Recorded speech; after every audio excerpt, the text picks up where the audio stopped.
Hey everyone, welcome back to this channel. This is Raghav Arora और guys आज हम start कर रहे हैं हम लोगों का डिफरेंशिएशन का रिवीजन।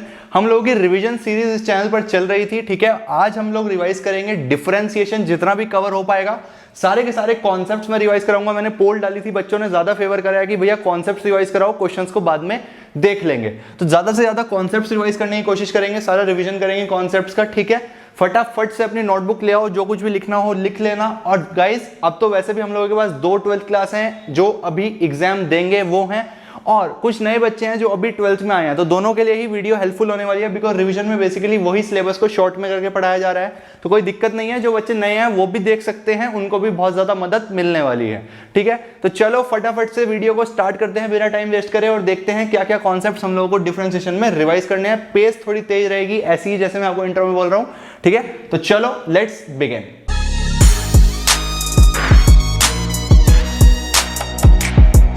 सो गाइस स्टार्ट करते हैं डिफरेंशिएशन के रिवीजन से। बेसिकली डिफरेंशिएशन क्या होता है? डिफरेंशिएशन इज बेसिकली जो सबसे बेसिक डेफिनेशन है वो है रेट ऑफ चेंज, यानी कि किसी भी चीज के बदलाव की जो रफ्तार है उसको नापने को क्या कहते हैं? डिफरेंशिएशन कहते हैं। सबसे बेसिक डेफिनेशन ये है, ठीक है। समझ आ गया होगा हिंदी में, ओके। तो चलो आगे स्टार्ट करते हैं। आपको रिवीजन में सबसे पहली चीज क्या ध्यान रखनी है? फॉर्मूलाज में सारे एक करके लिखने जा रहा हूं, ठीक है। जितने मेरे मेन याद आएंगे लिख दूंगा, बाकी यार बुक्स में अवेलेबल है, वहां से पढ़ो। उन फॉर्मूलाज को आपको बहुत अच्छे से याद करना है। पहले भी कहा था याद करो, रिवीजन में भी कह रहा हूं याद करो, पेपर से पहले भी यही कहूंगा, उनको याद करके जाना, ठीक है। क्या क्या फॉर्मूलाज हैं? D by D x of constant. Constant का डिफरेंशिएशन हमेशा क्या होता है? जीरो। कोई भी कांस्टेंट उसका डिफरेंशिएशन हमेशा क्या होता है? Zero. D by D x basically differentiation का नोटेशन होता है, ठीक है। किसी भी चीज को जब हम डिफरेंशिएट करते हैं इसका मतलब होता है differentiation of constant C with respect to X. जो भी यहां पर वेरिएबल होगा, अगर D by D Y of C होता तो वो होता differentiation of constant C with respect to Y, ठीक है। तो ये बात आपको ध्यान रखनी है। पहला फॉर्मूला, किसी भी कांस्टेंट, दुनिया में कोई भी कांस्टेंट हो उसका डिफरेंशिएशन क्या होगा? सी। अब आप बोलोगे भैया D by D x of 4 क्या होगा? मैं बोलूंगा 0। फिर मैं आपके पास आगे पूछूंगा D by D x of sign 4 क्या होगा? कुछ बच्चे पता है इसका आंसर क्या करते हैं? आप लोगों ने तो पढ़ रखा है डिफरेंशिएशन। कुछ बच्चे इसका आंसर करते हैं साइन 4 का cos 4। ये बिल्कुल गलत है। sin 4 एक कांस्टेंट है, चाहे उसमें sin आ गया, इसका मतलब ये नहीं कि वो sin x का फॉर्मूला लगा देना है, ये क्वेश्चन है, ध्यान रखना, ठीक है। और ये cos 4 नहीं होगा, इसका आंसर होगा 0, because sin 4 is a constant, ठीक है। तो ये ध्यान रखना, ठीक है। मैंने मेन वीडियो में नहीं बताई थी ये बात शायद। Next formula most important formula, d by D x of x to the power n. X to the power n, x की कोई सी पावर हो तो इसका क्या होता है? N x n minus 1। For example d by D x of x cube क्या होगा? पावर आगे आ जाएगी और एक पावर कम, 3x 3 माइनस 1 यानी कि 2, ठीक है। Similarly D by D x of 2x cube क्या हो जाएगा? ये हो जाएगा 3 आगे आ जाएगा 6x स्क्वायर। इस तरह से आप लोग कर सकते हैं, ठीक है। उसके बाद आपके ट्रिग्नोमेट्री वाले स्टार्ट हो जाते हैं। D by D x of sine x क्या होता है? cos x होता है। Similarly D by D x of cos x ये क्या होता है? माइनस साइन x होता है, ठीक है। उसके बाद आ जाओ next formula, d by D x of 10x। 10x का डिफरेंशिएशन क्या होता है? sec स्क्वायर x, ठीक है। 10x का क्या होता है? sec square x।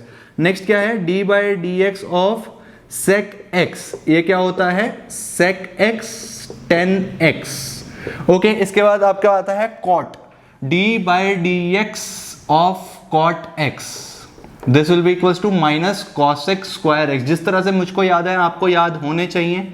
अगर याद नहीं है तो इस चैप्टर में कुछ नहीं कर पाओगे, नील, 0 नंबर आएंगे इस चैप्टर में अगर ये फॉर्मूलाज आपको नहीं याद है। Minus cot x cos x, सारे ट्रिग्नोमेट्रिक कंप्लीट हो गए। इसके बाद आते हैं इनवर्स ट्रिग्नोमेट्रिक फॉर्मूलाज पर। D by D x of sine inverse x क्या होता है? 1 by under root of 1 minus x square. D by D x of cos inverse x, cos में सिर्फ नेगेटिव आ जाता है, बाकी सब same, minus 1 upon under root of 1 minus x square. Next है d by D x of tan inverse x क्या होता है? 1 बाय 1 प्लस एक्स स्क्वायर। इसके बाद सिर्फ बोलकर बता रहा हूँ, एक कोट का लिख देता हूँ, d by D x of cot inverse x, this will be equals to minus 1 upon 1 plus x square. इसके बाद होता है d by D x of sec x, वो होता है 1 upon x under root of x square minus 1। D by D x of cosec x minus 1 upon x root of x square minus 1। क्यों नहीं लिखे? क्योंकि अनइंपॉर्टेंट है, बहुत कम use में आते हैं, याद जरूर होने चाहिए। उसका जो इंपॉर्टेंट फॉर्मूला है वो है d by D x of ln x। यहाँ पर बेस क्या है? e, इसका फॉर्मूला होता है 1 by X. D by D x of E की पावर एक्स क्या होता है? ई की power X, as it is होता है एक्सपोनेंशियल फंक्शन, ठीक है।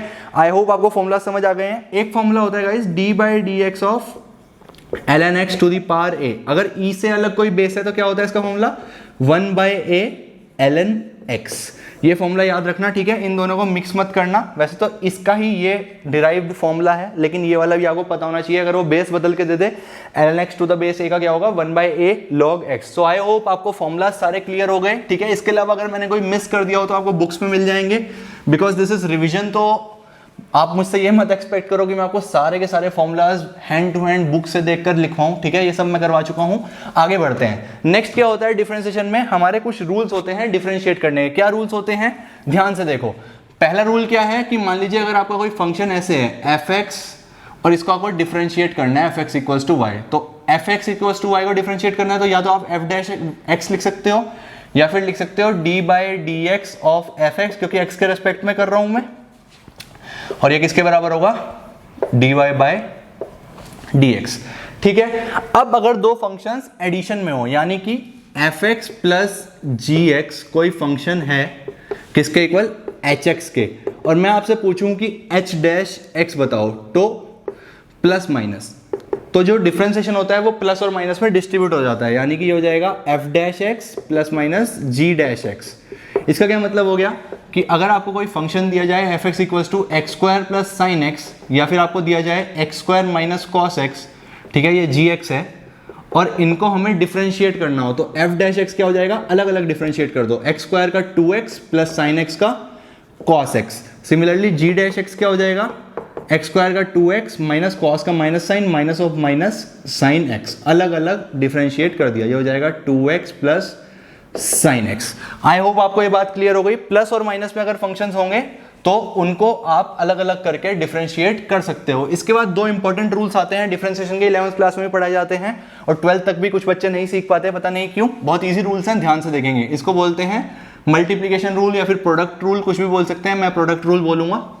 प्रोडक्ट रूल ऑफ डिफरेंशिएशन, अगर दो फंक्शंस आपके मल्टीप्लीकेशन में है या फिर प्रोडक्ट में है तो उस केस में एडिशन और सब्सट्रैक्शन से अनलाइक वैसे आप उसमें डिस्ट्रीब्यूट नहीं करेंगे। इसका एक अलग रूल होता है। क्या होता है, मान लीजिए आपका कोई फंक्शन है f(x) इक्वल्स टू, या फिर f(x) नहीं लिखते हैं, h(x) equals to f(x) into gx।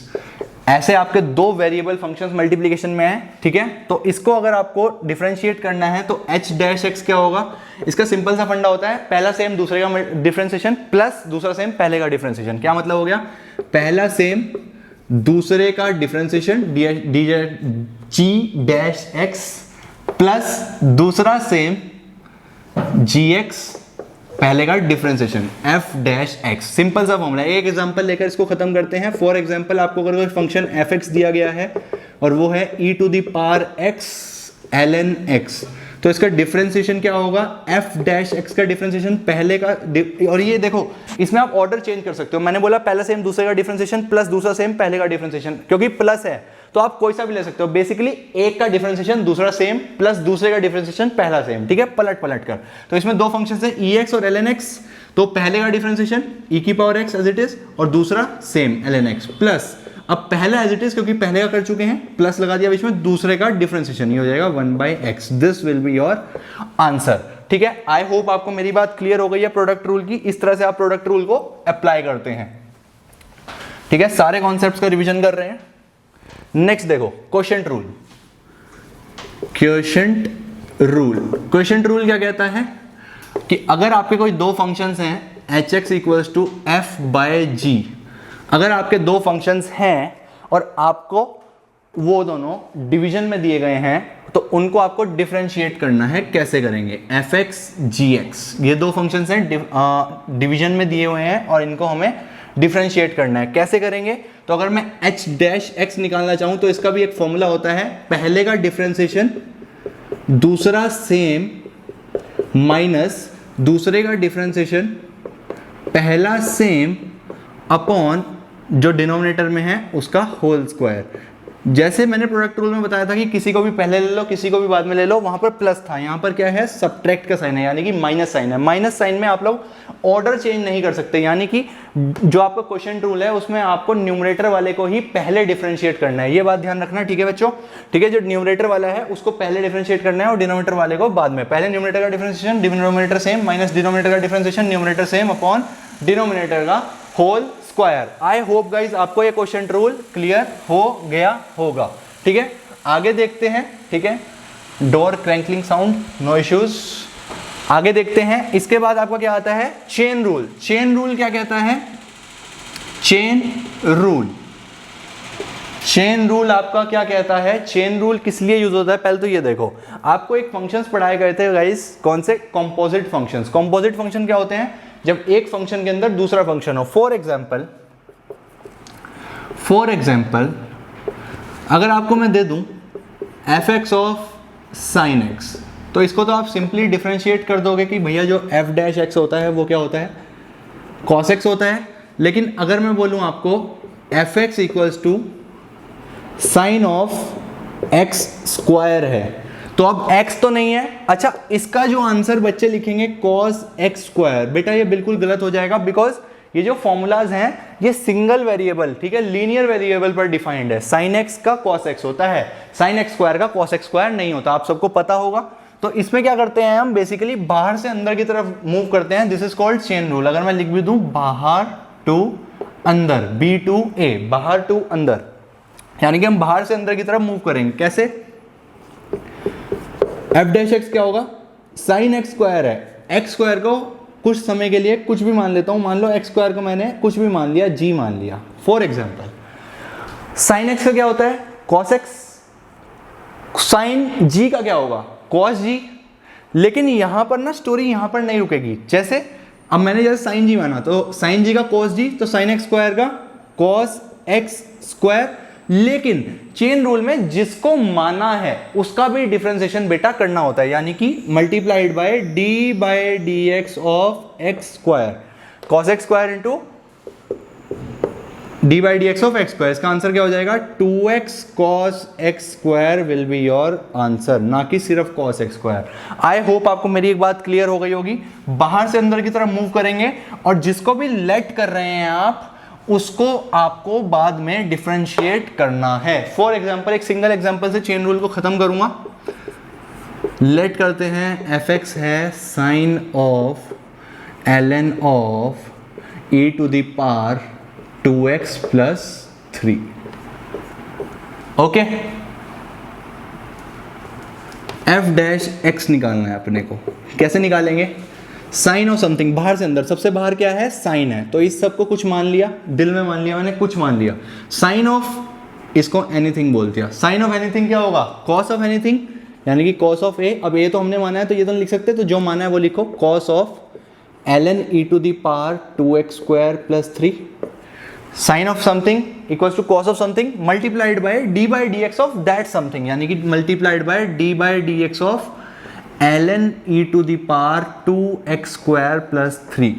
ठीक है, तो ये वाला एज इट इज आएगा, लिख नहीं रहा हूं मैं, multiplied by d by D x of this. अब अगर ln x होता तो उसका डिफरेंशिएशन हो जाता 1 बाय x, लेकिन यहाँ पर है ln x की जगह कुछ और, तो इसको समथिंग मान लेते हैं, s मान लिया, तो ये हो जाएगा ln x का 1 बाय x, तो ln ऑफ समथिंग का 1 बाय समथिंग, 1 बाय समथिंग। लेकिन शर्त क्या है कि जो समथिंग है उसको भी डिफरेंशिएट करना पड़ेगा। ओके, तो ये हो जाएगा, ये आ जाएगा सेम, ये same, multiplied by d by D x of this. अगर e की पावर x होता तो सिंपल आंसर e की पावर x हो जाता, लेकिन यहाँ पर x की जगह समथिंग है। अब उस समथिंग को मैंने कुछ लेट कर लिया, ठीक है। अब e की पावर x, अगर x होता है तो e की पावर समथिंग क्या होगा, e to the power something as it is. लेकिन शर्त क्या है बच्चों, इसको भी डिफरेंशिएट करना पड़ेगा। इस तरह से चेन चलती चली जाती है और इसी वजह से इस रूल को क्या कहा जाता है, चेन रूल कहा जाता है। तो फाइनल आंसर क्या हो जाएगा, cos of ln e to the power 2x square plus 3 multiplied by 1 by e to the power 2x square plus 3 multiplied by e to the power 2x square plus 3 multiplied by 4x plus 0। This will be my answer. समझ रहे हैं आप? Why this rule is called chain rule, आप समझ गए होंगे, because chain चलती जा रही है बाहर से अंदर। अगर एक्स की जगह कुछ हो रहा है तो उसको समथिंग मानो और एज इट इज वो वाले रूल्स लगा दो, लेकिन कंडीशन क्या है चेन रूल में कि उस समथिंग को भी डिफरेंशिएट करना है और मल्टीप्लाई करते चले जाओ, आंसर निकालते चले जाओ। जब आप प्रैक्टिस करेंगे तो आप सब कुछ कर पाएंगे। आई होप गाइस आपको ये सारे बेसिक रूल्स क्लियर होगा। यहां तक के जितने रूल्स हैं, इन रूल्स पर गाइस क्वेश्चंस आप लोग प्रैक्टिस कर लेना। कॉन्सेप्ट रिवीजन कर रहे हैं हम, जैसा आप लोगों ने कहा था, ठीक है। आई होप कॉन्सेप्ट आपको क्लियर हो गया होगा यहां तक का। इसके बाद आते हैं dedicated differentiation, types of differentiation. जैसे ये तो बेसिक रूल्स हैं, ये रूल्स कहीं पर भी लगाने पड़ सकते हैं, ठीक है। इसके बाद आते हैं मेन डिफरेंशिएशन पर। तो कौन सा डिफरेंशिएशन आता है? इसके बाद आता है इम्प्लिसिट डिफरेंशिएशन। इम्प्लिसिट डिफरेंशिएशन क्या है? इम्प्लिसिट डिफरेंशिएशन, अभी तो आपके पास कैसे फंक्शंस थे इस तरह के, f x equals to sine x, या फिर एल एन एक्स प्लस 3, या फिर l n e to the power x, ठीक है। प्रोसीजरल डिफरेंशिएट आप इनको कर पा रहे थे। लेकिन अगर मैं आपको कुछ इस तरह का फंक्शन दूं, y equals to sine x square plus y, यहां पर x भी वेरिएबल है, y भी वेरिएबल है, और बोलूं आपको डिफरेंशिएट करो, तो बेसिकली ये एग्जांपल कैसा है?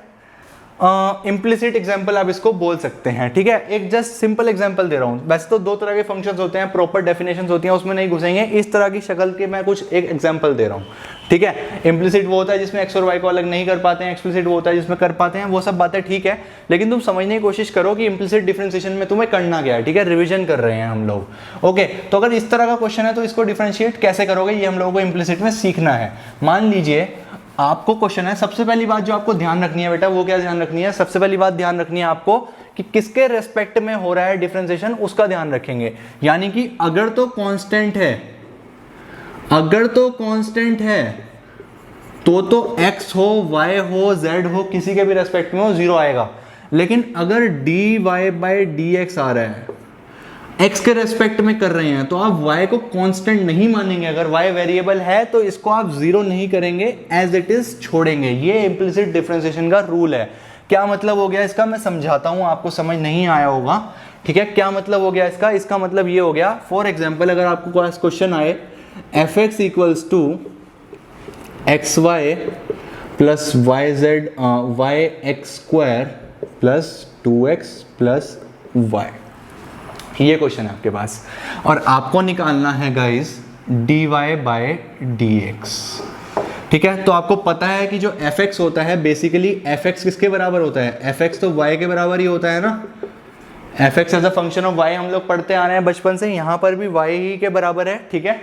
तो आपको dy बाय dx निकालना है। चाहे आप यहाँ पर y करना चाहें तो y कर लो, मेरे को कोई प्रॉब्लम नहीं है, ठीक है। तो आपको यहां पर क्या करना है? Differentiate this whole equation with respect to x, क्योंकि dy बाय dx निकालना है। अगर वो बोलता dx बाय dy निकालना है तो मैं कहता कि differentiate this whole equation with respect to y, ठीक है। इस बात का आप ध्यान रखेंगे। फिलहाल dy बाय dx निकालना है, तो पूरी को x के रेस्पेक्ट में डिफरेंशिएट करते हैं। ये क्या है? y, तो ये हो जाएगा dy बाय dx। अब क्योंकि यहाँ पर x भी वेरिएबल है और y भी वेरिएबल है, तो आप ऐसा नहीं करेंगे कि dy बाई dx को 0 कर देंगे, ठीक है, क्योंकि वेरिएबल है, हमें नहीं पता dy बाई dx की वैल्यू क्या होगी, लेकिन इसको 0 नहीं करेंगे। और वैसे भी यहाँ पर तो हमें dy बाई dx की वैल्यू निकालनी ही है, तो इसलिए नहीं करेंगे, ओके। नाउ x y, अब क्योंकि ये दोनों अलग अलग वेरिएबल है, x एक फंक्शन, y दूसरा फंक्शन, तो इस पर क्या लगाएंगे? Product rule. पहला सेम, दूसरे का डिफरेंशिएशन प्लस दूसरा सेम पहले का डिफरेंशिएशन। x का डिफरेंशिएशन x के रेस्पेक्ट में क्या होगा? dx बाई dx 1 होगा। आई होप आपको ये बात क्लियर हुई। प्लस अगेन एक फंक्शन दो फंक्शन, प्रोडक्ट रूल, पहला सेम दूसरे का डिफरेंशिएशन प्लस दूसरा सेम पहले का डिफरेंशिएशन, क्या हो जाएगा? dy by dx plus 2x का डिफरेंशिएशन 2 और y का dy बाई dx। y को बेटा 0 मत कर देना, ठीक है। ये बस यही ध्यान रखने वाली बात है कि अगर वेरिएबल का डिफरेंशिएशन वेरिएबल के रिस्पेक्ट में कर रहे हो तो 0 मत करना। अब क्या है? इसमें से dy बाई dx सारे एक तरफ कर लो, ठीक है। dy बाई dx को फॉर द टाइम बिंग मैं y डैश लिख रहा हूँ, ठीक है। तो y dash equals to x y dash plus y plus 2xy plus x square y dash plus 2 plus y dash. सारे वाई डैश एक तरफ कर लेते हैं। तो अगर मैं सारे वाई डैश एक तरफ कर लूँगा तो ये हो जाएगा 1 माइनस एक्स स्क्वायर माइनस 1। ये तो हो जाएगा क्योंकि यहाँ से ये कट जाएगा, चाहे काट दो चाहे यहाँ से ये काटो, बाद में एक ही बात है।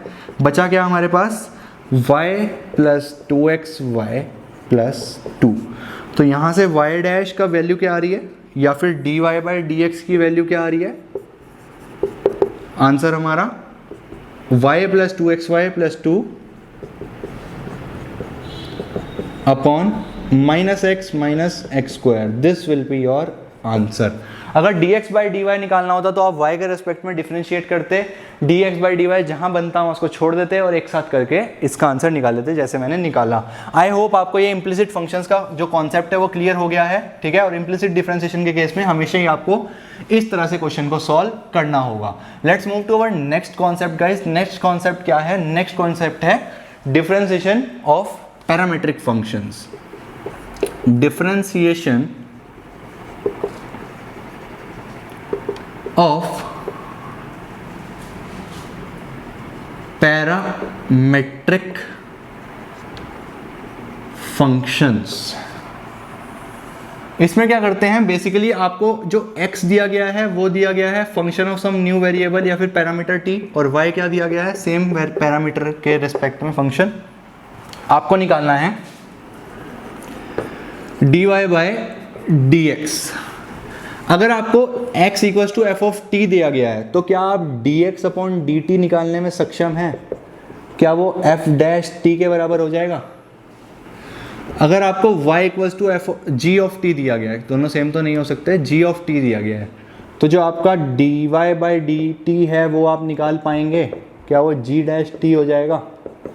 आपका मकसद है dy बाई dx निकालना। dy बाई dx, ध्यान से देखना, क्या मैं इसको लिख सकता हूँ dy by dt upon dx by dt? क्योंकि अल्टीमेटली अगर मैं इस dt को इस dt से कैंसिल करूंगा तो मेरे पास dy बाई dx ही बच रहा है, तो मैंने दोनों तरफ dt से मल्टीप्लाई डिवाइड कर दिया, dy by dt upon dx by dt। तो ये किसके बराबर हो जाएगा? dy by dt g dash t और dx by dt f dash T. This will be my answer. इस तरह से पैरामेट्रिक फंक्शंस को डिफरेंशिएट किया जाता है। अगर आपको कोई नए वेरिएबल में कोई फंक्शन गिवन हो तो आप उस वेरिएबल की रेस्पेक्ट में दोनों ही x और y को डिफरेंशिएट करो और बाद में उनको डिवाइड कर दो एज पर द रिक्वायरमेंट। क्या मतलब हुआ भैया इसका? एक क्वेश्चन देख लेते हैं, ठीक है। वैसे तो कॉन्सेप्ट रिवाइज कराने से, पर चलो ठीक है, आप लोगों को समझ आना चाहिए, मेरा तो यही मकसद है गाइस, आपकी हेल्प करने के लिए ही हूँ मैं। मान लीजिए आपको गिवन है x equals to sine t, y equals to cos t, और आपसे पूछा जाए dx बाई dy बताओ। मैं बोलूँगा x equals to sine t पता है, तो मैं यहाँ से dx बाई dt निकाल सकता हूँ क्योंकि t के रेस्पेक्ट में है पूरा फंक्शन, तो t में ही फायदा है करने में। साइन टी का डिफरेंशिएशन t के रेस्पेक्ट में cos t. Similarly dy by dt यहाँ से निकाल सकता हूँ, कॉस टी का differentiation minus sine t. dx by dy निकालना है, dx बाई dy को क्या dx by dt upon dy by dt लिख सकता हूँ, बिल्कुल लिख सकता हूँ। dx बाई dt की वैल्यू क्या हो जाएगी? cos t, dy by dt की minus sine T, cos t upon sine T क्या होता है? cot t, minus cot t will be my answer. This is how you will solve parametric functions. I hope guys आपको यहाँ तक की सारी बात बहुत अच्छे से समझ आ गई है और यहाँ तक आपका कॉन्सेप्ट क्लियर हो गया है। इस वीडियो को यहीं तक रखेंगे, नेक्स्ट वीडियो में इससे आगे के कॉन्सेप्ट्स का रिवीजन करेंगे। मेरी आपसे रिक्वेस्ट है कि इन कॉन्सेप्ट्स को रिवाइज करने के बाद सीबीएसई के प्रीवियस ईयर और एनसीईआरटी के क्वेश्चंस बहुत अच्छे से अटेम्प्ट कर लें ताकि आपका ज़्यादा से ज़्यादा भला हो सके। सो गाइज इस वीडियो के लिए इतना ही। अपना प्यार बनाए रखें इस चैनल के साथ और कोशिश करूंगा कि और वीडियोस जल्दी जल्दी ला पाऊँ। ऑल्दो लॉकडाउन लगा हुआ है तो आई एम नॉट श्योर कि मैं आपको डेली वीडियोस दे पाऊंगा, बिकॉज डेली देना पॉसिबल नहीं है, यहाँ पर विजिट करना, ठीक है, लॉकडाउन है। लेकिन कोशिश करूंगा लॉकडाउन में भी जितनी हेल्प हो सकेगी मैं आपकी करूंगा, ठीक है। तो चलिए फिर इस वीडियो को यहीं पर खत्म करते हैं। Thanks for watching, bye bye, take care, be safe, be at home and ध्यान रखो अपना, बाय बाय।